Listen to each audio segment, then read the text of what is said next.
నా ఇలా ఏం కర్రీ చేసావు, ఏం వంట చేసావు, ఏం టిఫిన్ చేసావు, ఎట్లా ఏ పొద్దున నుండి తినకపోతే నేను 11 అవుతుంది, ఆకలి దంచేస్తాను, గోకినట్టు అయిపోతాం, మొత్తం పానం అంతా కింద మీద అవుతుంది. చూసారా ఫ్రెండ్స్, మా ఆయన ఏమంటానో. నేనైతే మడత చపాతీ చేశాను, ఈరోజు మడత రొట్టె చేశాను, ఎల్లిపాయ బిర్యానీ చేశాను. ఇది మన అది చూసారా, మూలిగాకు పొడి ఉన్న చెన్నెంగాకు కళ్యామాకు పొడి. నాకైతే ఇలా మడత రొట్టెలా మంచిగా ఎల్లిపాయ మీరం కానీ ఇట్లా వేడి వేడి మడత రొట్టెలు ఎల్లిపాయ మీరం ఈ చెన్నెంగ పొడి అయితే చాలా ఇష్టం. ఇక చేశాను, చూసావా? చపాతీలు తింటావా అండి? కదా ఇంకా తింటావా అనేది తిండి ఆకలి మస్తు మస్తు దంచేది. తొందర పెట్టు సప్న, మంచి టిఫిన్ చేసావు. చపాతి సరిపోతే సప్న, రెండేనా మొత్తం?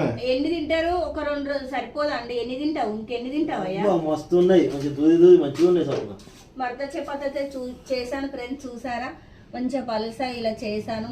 నాకైతే చాలా ఇష్టం మడత చపాతి అయితే. ఈ మధ్య ఇక నేను ముందైతే